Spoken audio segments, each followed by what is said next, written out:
Pag-usapan po natin, kailangan pa bang tumuloy o ituloy ng Kongreso ang kailang investigasyon dito sa flood control scam?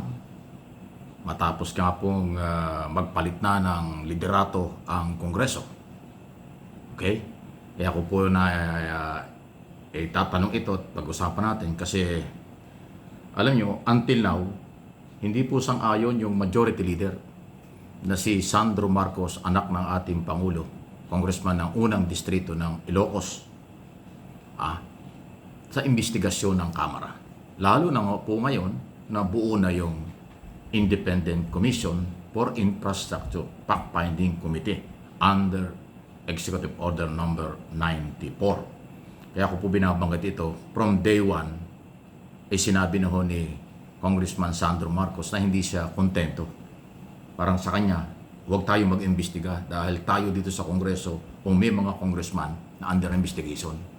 Parang walang credibility, parang mahirap paniwala ng tao na yung mga posibleng may kinalaman ang nag-iimbestiga. Although ang pinag-uusapan dito in aid of legislation, sa tingin ba ninyo may kailangang batas para matigil ang scam? Meron. Kung ang kailang gagawin batas ay gumawa sila ng parusang bitay, death penalty sa mga corrupt government official, gobyerno at pribadong sektor na sasangkot sa scam sa pera ng bayan. Yun lang. Pero kung tungkol sa procurement, tungkol sa bidding, tungkol sa mga project, walang kakwenta-kwentang batas yan. Walang kakwenta-kwentang panukala yan. Ngayon, kung mas mabigat na kaparusahan, higit pa sa plunder law na umiiral na batas at anti-graft, pwede pa. Pero kung wala din naman, palagay ko hindi na nga kailangan. Kasi ito pong pagkakaalis o pagkawala ni Martin Romualdez as Speaker, isa lang ang ibig sabihin nito. Seryoso ang Office of the President panagutin kahit congressman, kahit sino sa Kongreso, noon at ngayon. Pag napatunayan, kakasuhan. Ngayon, ang in aid of legislation, wala naman po silang police power o wala naman po silang prosecution power. Ang kanila, recommendatory lang in aid of legislation. So, kayo, ano inyong masasabi dyan?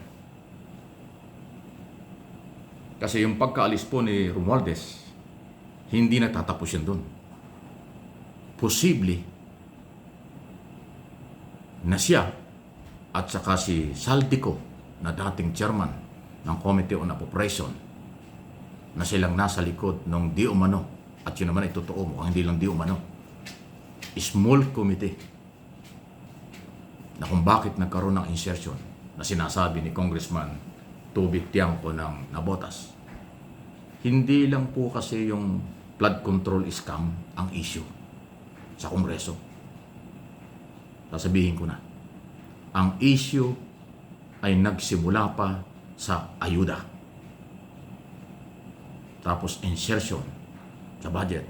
Tapos scam sa flood control project. Dahil substandard at saka po ghost project na na-discover mismo ng Pangulo.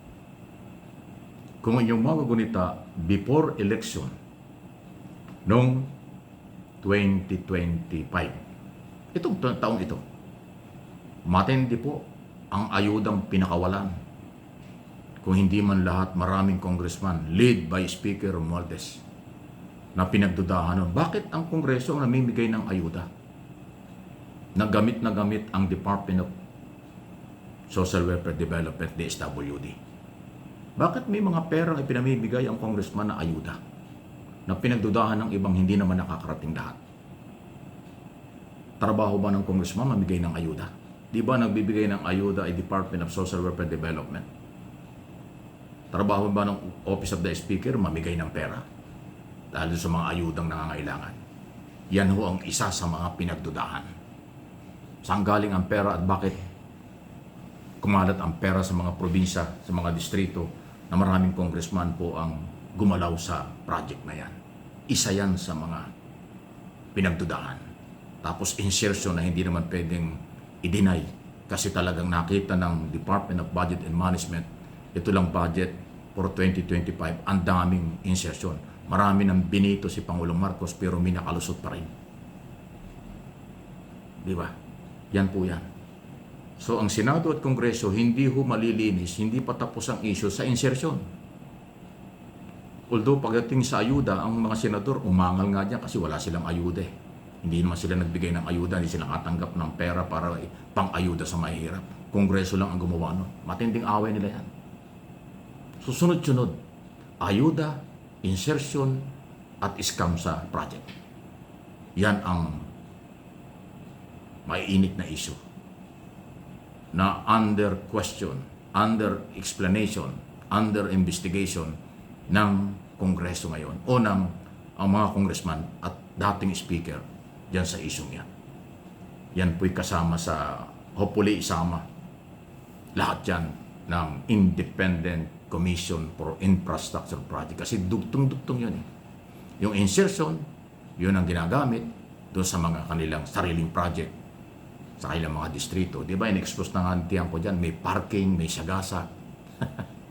Yung parking, yung distrito mo, lalagyan ng pondo, alam ng congressman. Yung sagasa, sa ayaw at sa gusto mo, lalagyan ng pondo ng Committee on Appropriation. Tapos pag na-aproba na, sila na mag-i-implement ng project. Walang kalam-alam yung congressman. Maaaring mangungumisyon na lang. Ganong kasama. Sabi ni Congressman Tiangco. At yung si congressman na nag-expose nito, ayan po yung maaaring panghawakan ng ICI sa investigasyong gagawin nila. Kaya hindi po biro yan. Kaya nga yung isong walang kamag-anak, walang kapartido, kapag sumabit at may kinalaman, sasagasaan ng Pangulo. Kung merong parking at sagasa sa budget, meron din gagawing sagasa ang Pangulo at gagawin na, ginagawa na.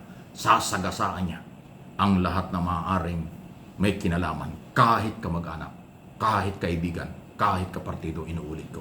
Maganda po yun. Kaya ako dinidiin yan at inuulit-ulit kasi yan po yung ating panghahawakan ngayon.